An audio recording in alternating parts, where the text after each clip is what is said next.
Well, things got a little interesting yesterday. Colin Cowherd floating a rumor from the entertainment agent world that Russell Wilson's wife, Sierra, not happy in Seattle because it's not an entertainment mecca, would like to be in New York, which is an entertainment mecca. And Cowherd proceeded to lay out the possibility that maybe Russell Wilson ends up being the next quarterback of the New York Giants. And on the surface, I'm sure plenty of people say, what are you talking about? How does that work?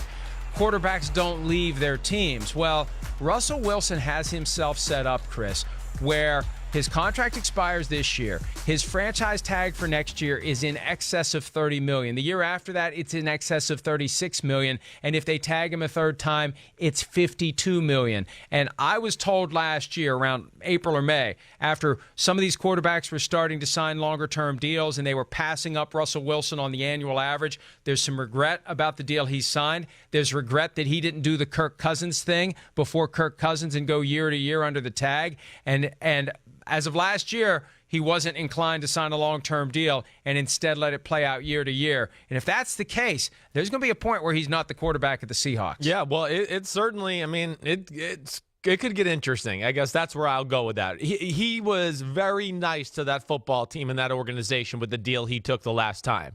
I mean, he was just hitting the prime of his career. He was starting to do really special things. He had already won a Super Bowl. He played phenomenal in the second Super Bowl that they lost. I know there's the interception at the end of the game, but really made a number of big-time plays in that football game to give that great defense a 10-point lead in the fourth quarter against the New England Patriots. And he was yes, very favorable to the team. I mean, a 4-year, $87 million deal. That is pretty nice of a guy. And, hey, I feel like he's been disrespected at times in Seattle. I feel like he gets disrespected nationally at times. He is without question one of the 3 or 4 best quarterbacks in football the last 2 or 3 years.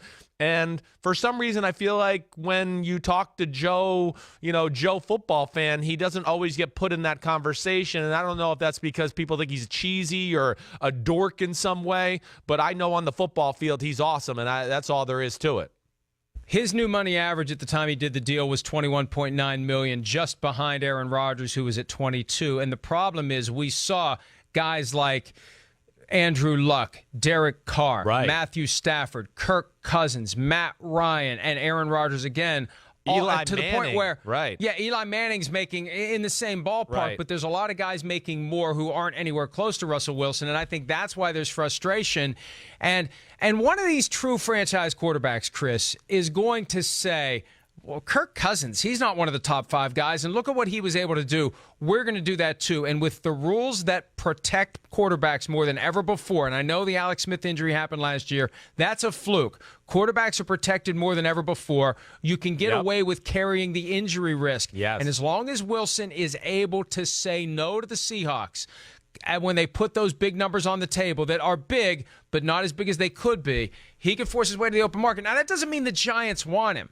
I don't know that the Giants want him. I don't know that the Giants would pay him. My point is that Russell Wilson, if he wants to, can ultimately end up on the open market with years left in his prime, and God knows how much he would get if he would be available to anyone who wants to sign him. If Cousins got 28 last year, that's right. Wilson's getting 40. That's right. I mean, yes, Wilson would be one of those rare quarterbacks in football where I'd give him just about anything right now to make him the quarterback of my football team. He's in another stratosphere from your quarterback in Minnesota, Kirk Cousins. And he's in another stratosphere even from the Derek Carrs of the world right now. He is special. I mean, he really is. And he's doing all-time great special type things. When you look at his career numbers, his career quarterback rating, his touchdown to interception ratio, he's really, in a lot of ways, and I understand there's people up in Seattle that don't love him, and maybe he's not always one of the guys and like that type of way.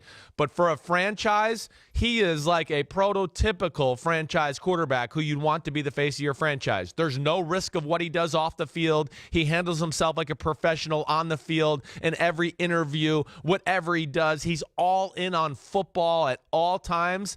And with all those things, to your point, it speaks to big-time money. And Seattle's crazy if they don't try to do something here real soon to get this done. so many of those guys who are already there in Seattle resented him. I don't know whether it was jealousy. I don't know what it was, but they did not like him, and the Seahawks have been clearing those guys out. Wouldn't that be the ultimate irony?